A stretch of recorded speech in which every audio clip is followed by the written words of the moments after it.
That's it. Awesome. Well, let's bring on our guest trainer tonight. Frank, I met Marcus. It was at the last, I guess, convention. I Sales think it was conference, first. Ignite. Yeah, sales. It That's was the where I last met him. Ignite conference. We watched the Ravens game. It was good. Yeah, that was a great time. I mean, him. I talk a lot to Jordan. I talk a lot to Rashad. You know, these three. It was funny. I was telling Jamie the other day. I said the only complaints I ever hear from them is I just put in another lead order. Can you speed my leads up? Always. I don't really hear anything other than that. Is can I get my leads running faster? And really, that's the only complaint I ever hear from these guys. But talking to all of them, man, it's just super positive people, and I love hearing from that. There's sometimes your phone rings from certain people, and you're just like kind of cringing because you know that it's just going to be just complaint after complaint. But you know, there's some people that are just so positive, you're excited to take their call. And when people are complaining about everything, it's no wonder that nothing is working. You know, they got a problem with everything. And there's a lot of people like that. And I think our business has so much more to do with, and I used to think it was BS. You know, years ago, I've been here 10 years now, I would hear Jamie or you talk about, you know, being positive and positive affirmations. And I would just kind of roll my eyes and go BS. But I've learned, man, over the years, like the way you think and what you say and what comes out of your mouth just really controls everything that goes on around you. It is the hardest thing in the world to do, is to be positive in a negative situation. It is very, very difficult. And I tell people this all the time about you. I'm like, man, Frank's one of those people that, like, no matter what's going on, people always tell me, well, that's easy because Frank has money. I always say, I go, dude, I know Frank back when he had no money, when he was living in what Sean would have definitely called that one an apartment, the one in Parkville. He would have called that one. And I go, Frank, I knew Frank back then when he would take me to Taco Bell. We didn't get to go any nice restaurants because that's all Frank had, but he was even positive back then. So, you know, that being positive and thinking positive have so much to do with this business. And I think it's way more important than most people give it credit for. So, but those three guys definitely are in that category as people that are always positive. So I'm excited to have Marcus on. Come on and train you guys, and really going to train you on some mindset and leads and kind of what he has seen since he's joined this group. So I'm excited to have him on. And Mike, if you think there's no correlation between his attitude and his results, like, you're crazy. And again, guys, it's you can look at a batch of leads, and if you think for a half a second that the leads are going to suck, they're going to suck. If you look at that batch of leads and you think they're great, they're great. It truly is the biggest mental mind. It's usually it's the biggest mental mind screw that you can have. So I love it because Mike and Jamie deal with a lot of the lead stuff, and the majority of the day, Marcus, they're dealing with people calling and complaining and whining and bitching and moaning. And I'm like, but you know what, just though, tell them. Frank? What's crazy though is out of the 2,000 people that buy leads, really, it's like It's the 40 same complaints, few. which is a lot for two people, but It not a is. lot considering how many people buy. But the funny thing is, whenever your name comes up, or Jordan's or Rashad's, it's like, dude, I love these guys because they don't. And so thank you, because when people bitch to Mike and Jamie, while they are mentally tough, dude, if you deal with negativity all day, I don't care how mentally tough and how positive you are, it's hard. And our minds are need to be protected the same way y'all's do. So, like, I intentionally don't go around negative people for that reason, because I don't want to have to deal with it. I don't have the energy to constantly deal with it. So thank you, Marcus, for always just being positive, because it's a huge deal, and we see it in the results that you do month in and month out. So we're happy and excited for you. Yeah, for sure. And I just kind of want to preference the call before we get started to throw it back to you guys and thank you guys, because, you know, me and Rashad, like, we were on the island, like you know, trying to figure this thing out. And you guys didn't know us from a can of paint. And you guys welcome us in, you know, even when we sat down at the bar, hey man, you know, you guys pull up a chair, come sit with us. And, you know, we're super thankful for you, Mike and Jamie. So, and we've been in the industry, I've been in the industry since 2018 and been with different IMOs, but a lot of times you get with people who get these integrity deals and you no longer see them. Like they don't care about you, but you guys are hustling and you guys are still locked in, like you still working on the integrity deal. So that was super important for me and Rashad when we were looking, you know, where we're going. And you don't meet a lot of genuine people. Like Mike talked about it, you know, sometimes I'm hesitant to text Mike. I'm like, damn, I know he's getting a whole bunch of bullshit, but I need him to speed these leads up. Like we're not complaining because like it's leads. Like we work all type of leads. Leads is leads. Like, and one thing that, you know, I recommend to all agents is like when you're saying, like a lot of times we can trick ourselves like we're working, right? Like you bought 10 leads or you bought 20 leads and you called them 300 times. Like it's not enough leads. You had 2 sets and you didn't close one. Both of them told you like, hey, look, I don't want it. And now you're saying the leads don't work, right? Like you don't have a huge enough sample size to say that the leads don't work. Anybody that comes with us, we like, hey, look, go sit on 100 appointments, right? And just get the reps in, whether you close them or not. Like let's like get on 100, get 106 first, right? And you look at people like Jordan. Jordan was watching us do this when he was in high school, and now he's a full-time student at Kennesaw, an engineering major, right? He's supposed to be in class. Like we have to kick him off Zoom. Like, bro, go to class. Like now, like Rashad is mad at me because now Jordan's like, man, I don't know about school, man. I kind of just want to do this, right? And he's consistently like getting, you know, you see him getting a 50-pack of leads on Sunday, then Wednesday he's getting another 50-pack. Like he's turned us up like to where, hey, look, I can't let my little brother beat us this year. So definitely want to appreciate you guys. And, you know, like it's just noise, man. You know what I mean? Like for the people that's going to work, they're going to work. And the people that's going to complain, they're going to do that. But, you know, we've worked all type of leads. I don't want to name drop leads, but other lead companies require you to put a deposit up front, right? And before you get one lead, you're 5, 6, 7,000 in the hole before you get one lead. That's crazy. You guys have a system here to where we literally can plug in, right? And you got it to where you can do Afterpay, Karma, whatever, and you don't even have to come out of your pocket for the leads, and you can go run your leads and get your money, and then just keep reinvesting. But I think one of the problems in this business is like you don't go to McDonald's like imagine going to McDonald's and they're out of burgers and fries. Like it's the same thing with this business. Like you have to every Sunday we have a chat. Every Sunday, did you buy leads? Is the chat, and I can tell who's going to kill it this week by the amount of leads that they bought. Jordan's coming in at 50. I see that. Oh damn! I got to hurry up and get on the computer. I don't care where I'm at on Sunday. Hey, I got to get to a computer and put my lead order in because Monday morning I have to hit the ground running. And if I'm at 300 dials by Tuesday and I haven't had enough sits, that's an indication I need to get more leads. Because a lot of times you guys are psyching yourself out. You calling the same leads 300 times. I would be sick of you too. Go get some more leads.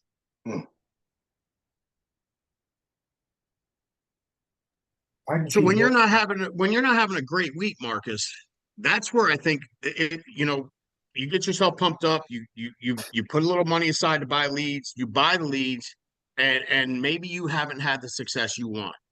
How do you convince yourself, talk yourself into know that the right thing to do is to buy another pack? Because we know that's the right thing to do, but getting people to believe that is another story. Because in 2018, when I started this business, I was with a company to where they required you to do a standing lead order. If you were serious. So we had to do a standing lead order. And one thing, like success leaves clues. So you look at the people that are performing at a high level, they're buying leads consistently. Jonna, when she first hopped on our call, like we like, man, what is she doing? And she hopped on our call and her spiel was probably so plain Jane, like just very cut and dry. It wasn't any finesse in it. She like, Marcus, like I just work. Like I outwork everybody. I'm buying more leads than everybody, and I'm outworking everybody. And at the conference, we go to the conference, like a lot of times people think there's a secret sauce, but go ask like the top producers, they'll tell you what they're doing.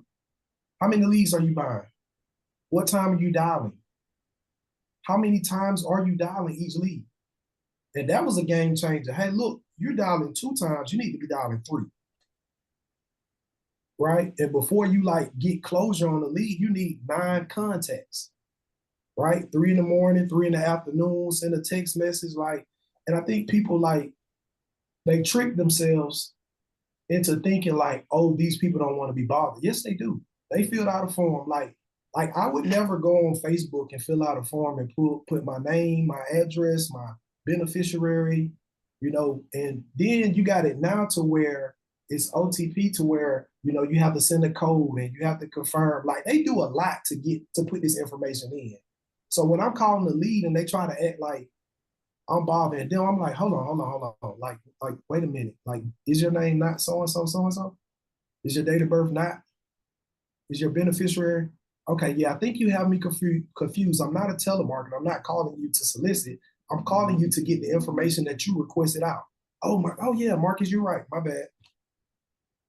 Like it's like I'm not emotionally attached to the sale. Like either you want it or you don't. But hurry up and tell me so I can move on to the next person. Like let's speed this process up. It's like Subway. Why do we?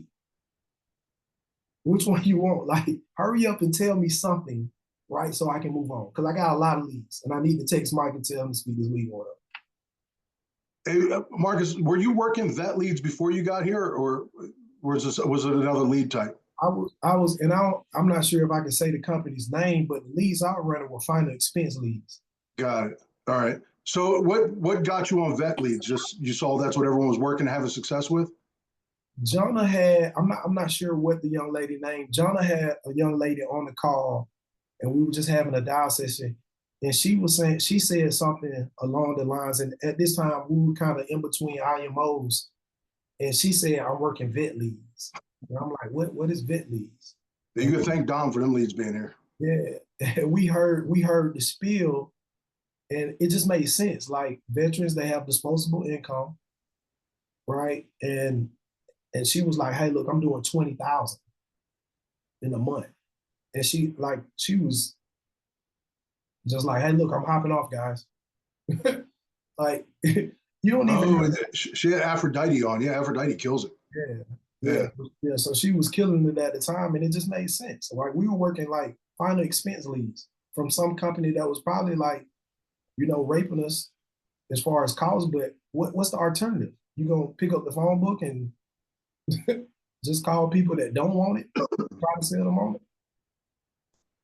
It's amazing. Like I think it was probably 14 months ago. I remember Dom coming in. Dom kept saying, "Man, we need," because we were doing all IUL leads before, and IUL leads were great, but I think we got into some trouble where we had a ton of fully underwritten business, and a lot of people were head faked.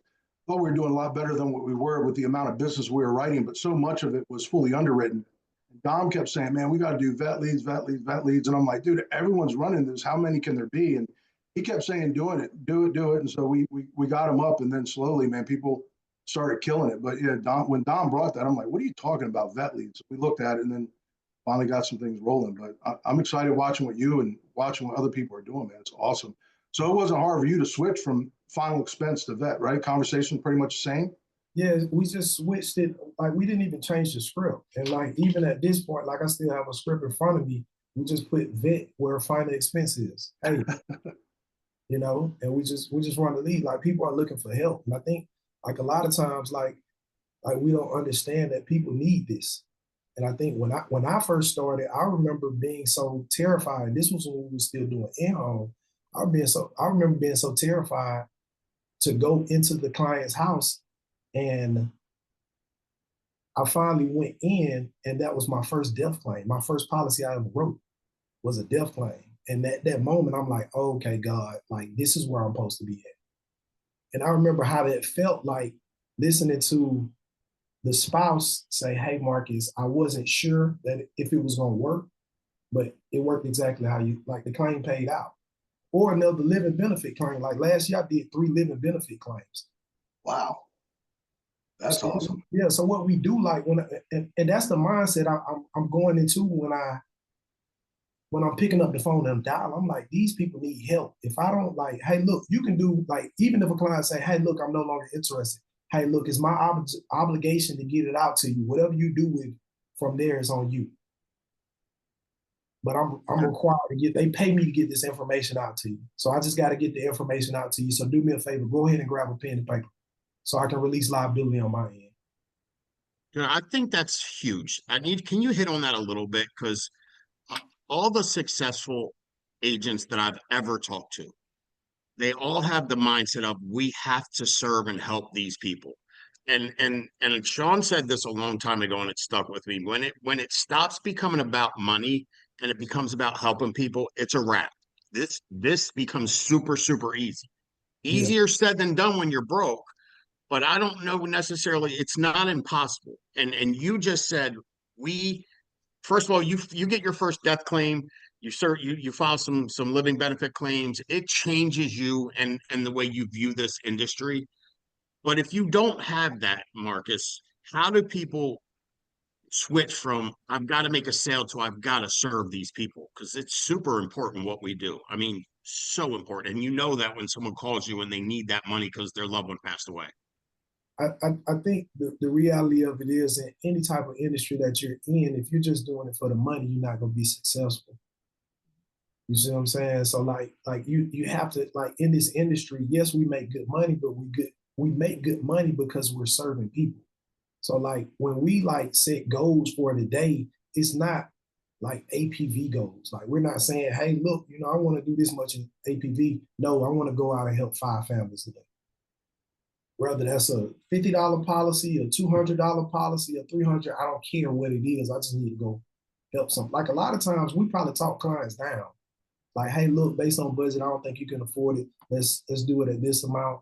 The only policy that makes sense is the policy that's in place when you pass away, right? And clients love us for that. Like it's hard for an agent to go behind me and rewrite business.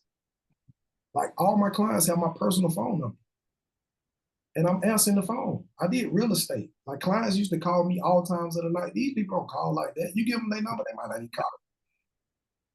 Right? Like every client that I ever close, they have my personal number. And in the notes section on iPhone, I have the policy name, what company they're with, the amount of coverage, and they think I'm just some hero. Hey, Mr. and Mrs. So and so, yeah, 20,000 with AIG. You're paying $175. What's going on? Oh, you remember me? Yeah, for sure, of course.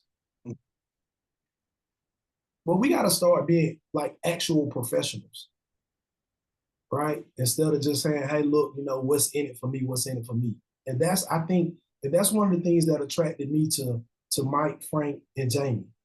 Like they don't have to be on this. Like when we were talking to Frank, he was like, man, I'm walking around with 10,000 in my pocket. So for him to be able to take a call from me and Rashad, who he didn't know us from a can of paint. And he acted like he knew us for years. Like, oh yeah, guys, whatever you guys need, just call me. The least we can do is not complain. Just get to work. Like that's the minimum that we can do.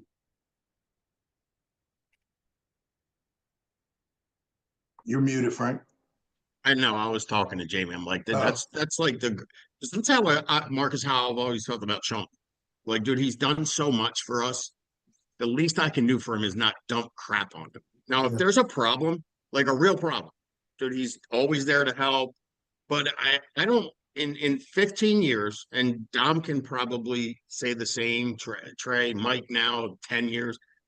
I don't know if I've ever called Sean to complain because he wouldn't allow me, which is I'm thankful for because it doesn't do anything good for me anyway.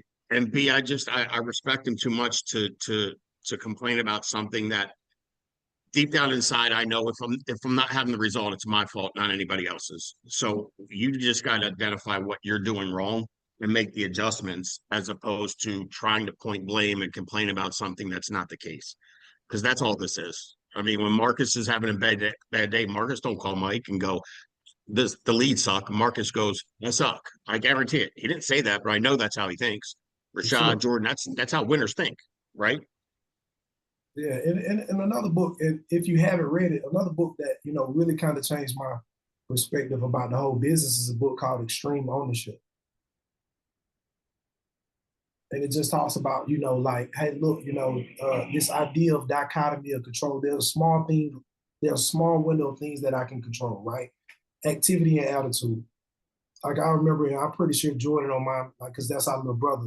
He gets on the call the day before he just closed like 7,000 in APV. The next day he's getting on, man, this shit don't work. Bro, clock out, bro. Get off soon. You fucking up the energy. You see what I'm saying? And he comes back and he's like, man, you're right. Like, you know, it's about attitude. And Dawn talked about it last week. It's the self-talk that you having with yourself. Like when I wake up in the morning, like I'm excited. I get to serve. Like I get to go do this at a high level. Like what you gonna do? Go get a job? Not that pays what we make.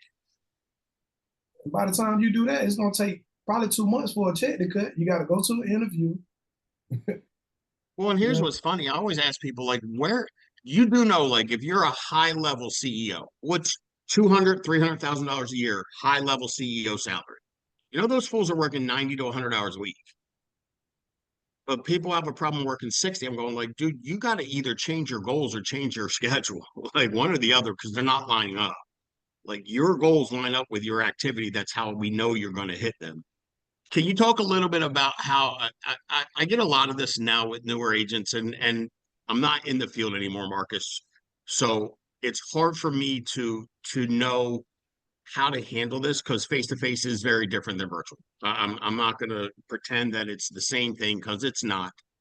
How do you handle objections? How do you build the value to make your clients A, trust and like you enough to give you all that information, and B, not talk or cancel when someone else calls them? Because we do know that happens more times than not. You're getting clients called by other agents and they're saying everything in their power to get them to switch from you to them.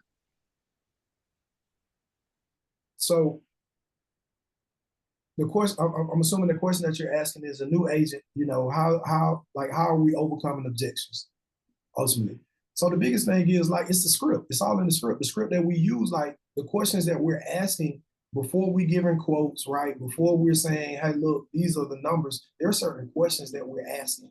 So a client might call me and say, hey, I'm not interested. Yeah, I'm not sure if I'm in. The client may say, hey, I'm not sure if I'm interested. My rebuttal might be, yeah, I'm not sure if I'm interested either.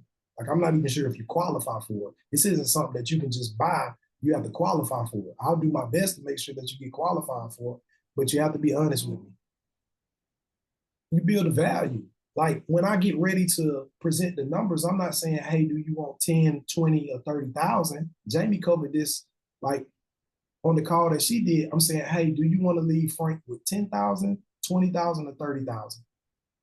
It's hard for you to tell me I don't want to leave him with nothing. You got to pick something.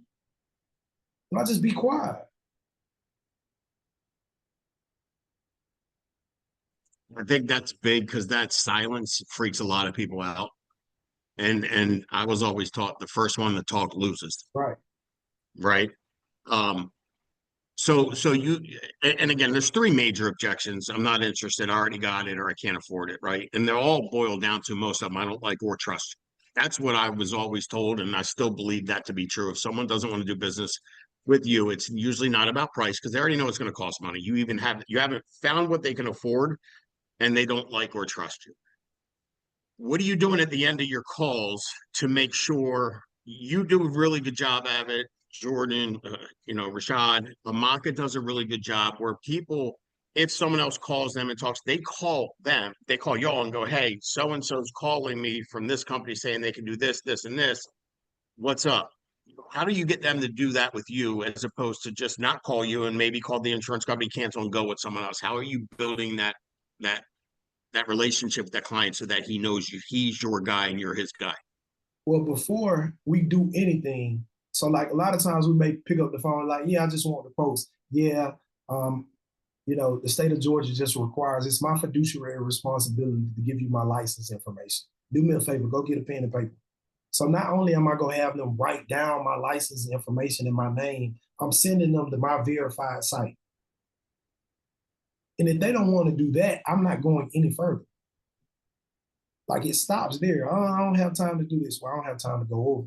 The lines are recorded. It's my fiduciary. By law, I'm required to give you this information.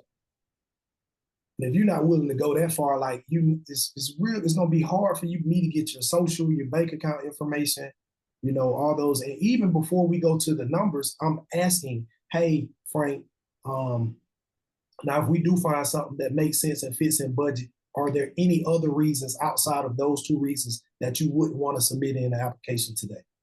And I'm quiet. Well, so we've already like discussed, hey, we're going to do an application today. So if I say to you, I don't know, Marcus, I don't know if I want to submit an application today. What do you say to combat that? Hey, Frank, I'm asking them more questions. Hey, look, what's your concern? Is it price? Does it not make sense? And I think it does make sense because we just talked about, Frank Jr., God forbid if something were to happen to you, he doesn't have the money to take care of any funeral arrangements or anything like that, right? Like we're not talking about if you die tomorrow, we're talking about if you die today. And you won't have coverage. So you can continue to wait, but one thing about life insurance, like the longer you wait, the more expensive it becomes. So we both can agree that, hey, look, this is something that we have to get done today. I like that. I think because of the way you're setting the calls up in the beginning, you're almost getting all those objections out up front. So you probably don't get a lot of that at the end at that stage because you've already determined that they're going to buy and gotten everything out of the way. Am I right? Yeah. And if it doesn't make sense, I'll tell them it don't make sense. Hey, Frank, you got 100,000. You're 70 years old. You got 100,000 that you're paying $50 for. In order for me to get you 20,000, it's gonna cost $150. $150. I think you're good. Yeah. I think it took me like 3 or 4 years to learn that. I'm a slow learner. And what happens then is they like, oh my God, he ain't trying to sell me. I told you, like if it makes sense, we'll get it put in place. If not, at least you've been advised. And those are the people that are calling, hey, I got my daughter, yeah, he's a good guy. He didn't even sell me. Yeah. And at the end, we tighten it up. Hey, when you get the policy in the mail, give me a call. Let me know that you've gotten it. A lot of times they're not even gonna call you, but just the fact that you said it, yeah, like, hey, look, this guy's legit. So if now I'm putting it back on you. If you don't call me, that's on you. Once you get the policy, do me a favor, give me a call. Hey, look, also just want to make sure that you're aware that, I'm gonna try to get it taken out of the system on my end, but you're probably gonna get some calls. If they're not able to give you the information that I gave you, I'm giving them the policy number. If they're not able to give you this policy number, they haven't been assigned to your case. Just hang up the phone. That's a good point because a lot of times these people, when they fill out one form, they fill out a bunch and they're getting calls all over the place. So I think that's a great way to stop it from other people because other people have a lead and they'll call and say some stupid stuff like that. I'm the one that's been assigned. And then they end up getting their foot in the door. So I think that's a great way to set it up to make sure that doesn't happen. Yeah, Dude, that's huge. Yeah, and I get clients that call me back. Hey, Marcus, they said exactly what you said. They said you use your manager, and it builds more credibility. So even if you can beat my price, like the fact that I'm honest, just be honest with clients. You're not gonna sell them all.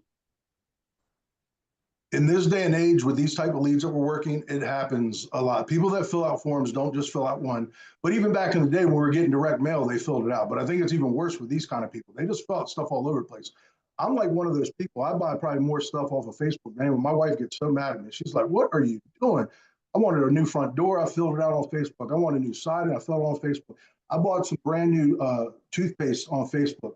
But then I also understand how these people think too, because I do the same thing. The guy who called me from my door, I like freaked out on him because he called me so many times in a day. And then that's when I realized like these clients that we call, they really do want it. We just calling them at the wrong time.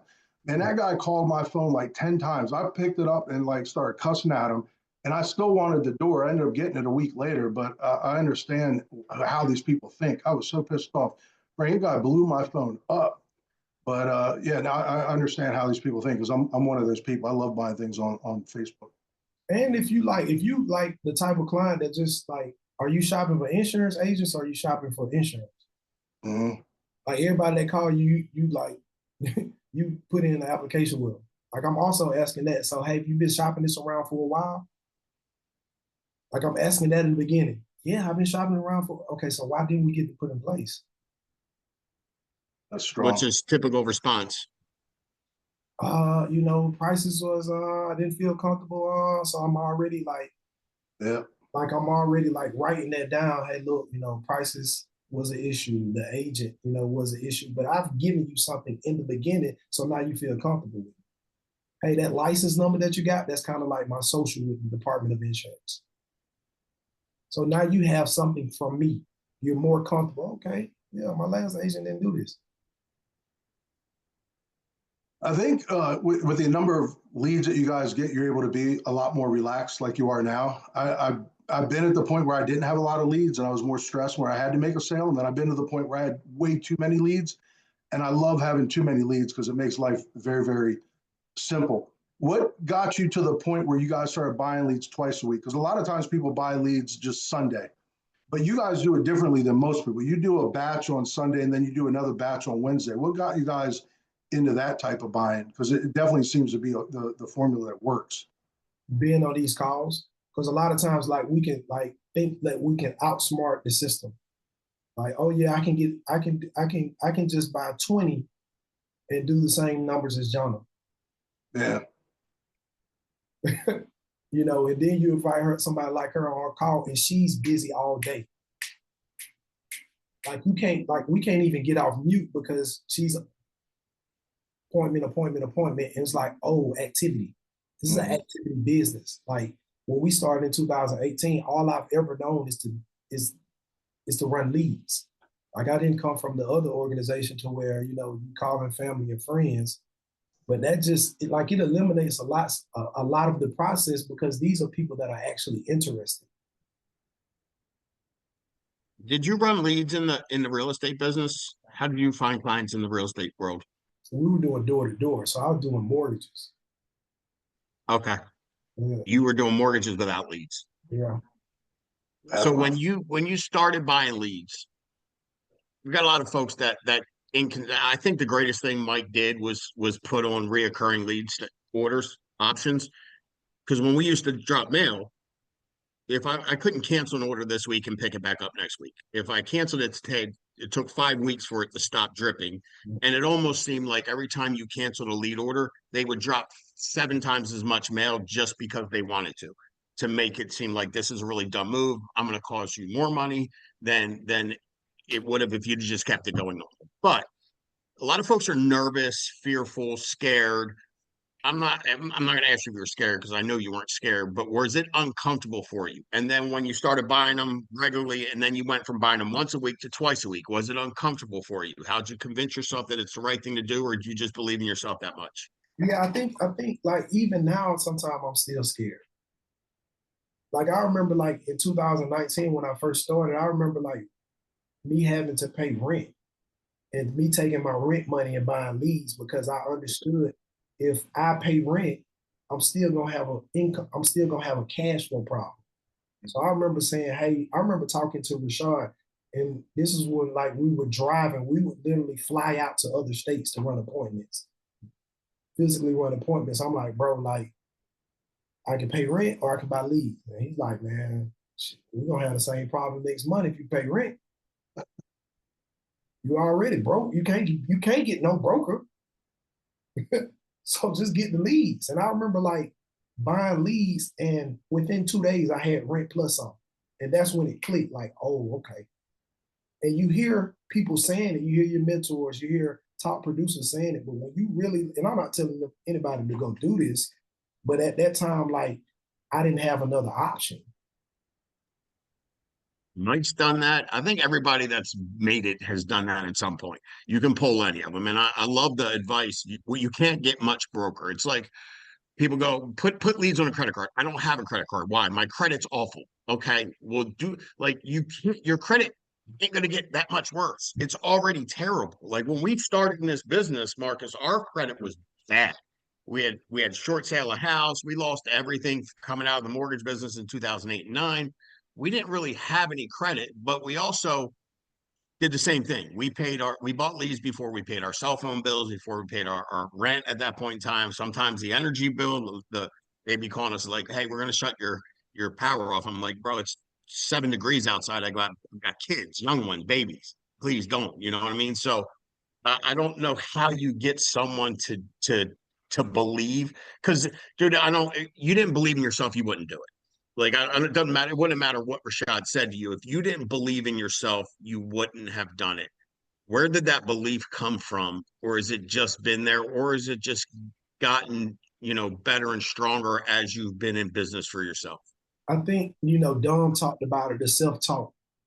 Like, we talk about consistent lead flow, but, what about the other areas that you need to be more consistent in? Like, I'm a huge reader, you know what I mean? And Think and Grow Rich, Napoleon Hill talks about in every adversity carries a seed of equivalent benefit. And then, to really like double down, like I'm I'm a Christian, I believe in God. Everything's working together for our good. So even when you think things are, oh, this is a bad situation, like alchemizing bad times into good times.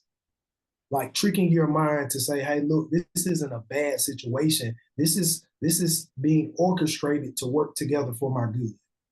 And being intentional about that. First praying in the morning. Because we used to have to tell Jordan this, like, bro, stop just getting on Zoom. Like, go work out, go take a walk, go talk to God, go read something. And like, he's a sponge. Like, he's like, I'm almost scared that he's gonna beat me this year. You see what I'm saying? So like, he takes the advice and he doubles down on it. So if you tell him, hey, you need to be buying 50 leads a week, he's gonna buy 100. If you need to tell him, hey, you need to be reading more, he's gonna, what books I need to read? Okay, I finished that book, I need to go read another. But it's also about what you do before, like, you start getting on Zoom. I think watching you guys, as good as y'all are, you're that humble, which makes it easy for someone like Jordan to go, okay, I'm watching my brother and Marcus, my two brothers, and no, nothing against y'all, but if they can do it, I can do it, right? And I think that's a really good way to be if you're trying to build a team. Because if you're running an organization or running a team and you want your people to think that you're just this good, none of them are ever going to be able to be as good as you are.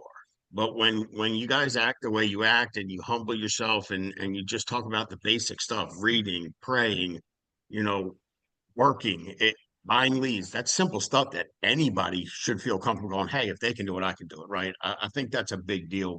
Where's all that come from? I love talking to you guys. It's I don't talk to Rashad and you guys enough, but every time I do, I hang up the phone. I'm like, that's just a breath of fresh air. Where's that all come from? How long have y'all worked together? Well, I started, Shaw was working, we both were working for Verizon, and I ended up getting fired from Verizon. Shaw was still working for Verizon. And in 2018, we ended up getting licensed. I ended up getting licensed. And I'm like, Rashad, like, bro, you got to quit Verizon. They like, man, what you mean? I'm like, bro, I can't do this. I can't do this without you. And you're doing a good time part time. Like you're doing decent part time, but bro, like this is where we're at. And he quit his job. And we just like, and I think it's super important to understand the importance of community, right? If you like when we have like Rashad knows if he has a bad day, don't call and tell me about it. Because we gonna talk through it like, okay, like, yeah, but what last month you just did 30,000. Like you mad because somebody hung up, like it's an ego issue. Like you're mad because somebody hung up in your face or somebody cussed you out. They don't know you. They just had a bad day. Like I get a client that cussed me out. Okay, I'll call you back tomorrow. You're having a bad day today. Let's try this again tomorrow. Because you filled this out. You want it, right? And maybe today isn't a good day. And I've had so many situations to where, you say, hey, look, call clients back and they apologize. Hey, I was an asshole. Thank you for calling me back. But That's big. Yeah, I think community, like, and that's why, like, I feel for you, you and Mike, man, because I'm pretty sure Mike being over leads, he gets 1,000 calls. You know what I mean? So, like, I'm very, like, particular when I text Mike, like, hey, man, pray. I'm ignoring it. I ignore a bunch of them now. Yeah, like. But he doesn't mind when y'all go, can you speed my leads up? That don't bother him none. Like it really doesn't. I know because I'm there all day long. It's the ones that say this doesn't work or yada yada. You know what I mean? So no, you guys are. If you wanted to text every day, hey, can we get our leads faster? That's not a problem. Oh, I'm just letting you know. they do text that every day. All three of them do. They're on a mission. We got to get Rashad. We got to get Rashad on here. Trey's got a guest next week, but Rashad, we'll get you on in 2 weeks because I think it ties it all together what you guys are doing down there, and you say every time I talk to you, Rashad, you're like, we're coming. People might not know us yet, but they will, and I believe that. And I just I think think that if what I you think too, Frank, if more people, and I don't think enough people do this, but when you're on these calls and you see people like this, reach out to them. Everyone's in Discord. Just call and talk. That was one thing I did when I joined the company. I figured I found other people that were having success, and I reach out and talk to people and wanted to learn what they were doing and just have someone else that I could talk to. So I don't think enough people do that in this group, and more people should, because we have a lot of awesome people on this team that people can learn from, and having positive people like that is definitely someone that people should reach out and talk to, lift your no spirits up. doubt Yeah, community is we have a important. great community. Yeah, community is important. So like you gotta have community. Very much so. There's no way you could do this by yourself. Yeah. All right, so it's 6:56. Let me see Why don't you? if anyone has any questions. Why don't we let them post it That's in what the chat? I was gonna say, and then we'll let Marcus drop his golden goose egg, not golden goose egg zero, golden nugget. That's right. I was going to wrap this call up, but Rashad, put on your calendar 2 weeks from today. We're gonna get you on here. Um, and if y'all listen, if y'all have people on your team, advocate for them. Reach out to Mike, reach out to me, reach out to Jamie. Hey, this person's killing it. Can we get them on a call? It would be super helpful for us. Just trying to set this call up weekly, and as big as Mike's team is and our team is, it's hard to know everybody, but I know there's folks on this call and in this group that are killing it that we just don't see. So, please help us out because we'd love to hear from them. It's big, and y'all would want to hear from them too. Well, we All don't have right, I any don't see any questions, questions. so if you can. Let's Marcus here give his golden nugget, and we'll wrap it up. I mean, it's about discipline and consistency. If you're not familiar with dichotomy of control, look it up. You know what I mean? Discipline is choosing what you want now, choosing between what you want now and what you want most. Like you can't do everything you want, but you can do whatever you want. There you go. You know what I mean? It's Memorial Day. Like I would much rather, be like I've been in business 7 years. You know what I mean? I would much rather be, kicking it with family, but like I made a commitment to Frank when he bought us on, like, hey, look, bro, we're gonna kill it. I know he probably hear that all the time, but I want to be able to honor that commitment. At the end of the year, I want at least 4 to 5 people Hall of Fame out of our organization. And I'm pretty sure Frank has enough success on this, but just to verify that the system works. Like most people are getting into the system, I'm gonna get these leads to show him that it's gonna work. I want to be able to say, hey man, Mike killing it. We got the best leads in the industry. Hey Frank, Frank's team, like, bro, it's exactly what what it cracks up to be. Like, ain't no fluff. Well, we can never have enough, Marcus, enough people to validate the system. There's never enough because somewhere along the line, the goal for us is one person on this call looks at you and goes, that's me. I think like him. I talk like him. I'm mannerisms. I can relate to Marcus. If he can do it, I can do it. And that's all we're looking for. So the more we have doing it and winning, the better off we all are. And y'all, like, the best thing Sean's done is he takes people and he goes, look at this guy. He'll look at someone that's young and kind of quiet but smart and go, hey, you should talk to Andrew Taylor. Or look at someone that's older and maybe emotional, and he'll go, hey, you should talk to Frank. You know what I mean? So, dude, the more people we have doing what y'all are doing, the easier it is for everybody in this group to build teams. Period. End of story. And the thing I did, so I did the builders call last week, and I meant to say this and I didn't. A lot where the company I came from, check this out, Marcus. Sean Mike was not my manager. He wasn't my upline. I met him and I was like, dude, I so relate to you, how you speak, how you deliver your message. And he's like, dude, follow me, I'll help you. My manager got mad, really jealous, because I wasn't learning from him. I was learning from Sean, which was funny because I went from doing like $5,000 a month to $30,000 a month, which made him more money, but his ego was so big. So I think a lot of it, Mike said, I talk to everybody. That never bothered me. It shouldn't bother y'all. So if you guys have a team and they reach out to Marcus, Marcus like, yeah, I'll help you. he used to be fired up because at some point in time, Marcus is going to have somebody on his team that needs to speak to someone else, maybe Jesse, and Jesse's going to help that guy too. And it's a two-way street. So I love that. I thank you for what you do, how you're doing it, how you handle yourself, how you present yourself. It doesn't go unnoticed. And Mike, Jamie, and I are super grateful to have y'all on this team. Appreciate you guys. Thanks for being on, man. Appreciate you guys. All right, Rashad, we'll see you in 2 weeks. Next week, we got Trey and his guests. So everyone enjoy the rest of your day. We'll see you guys tomorrow.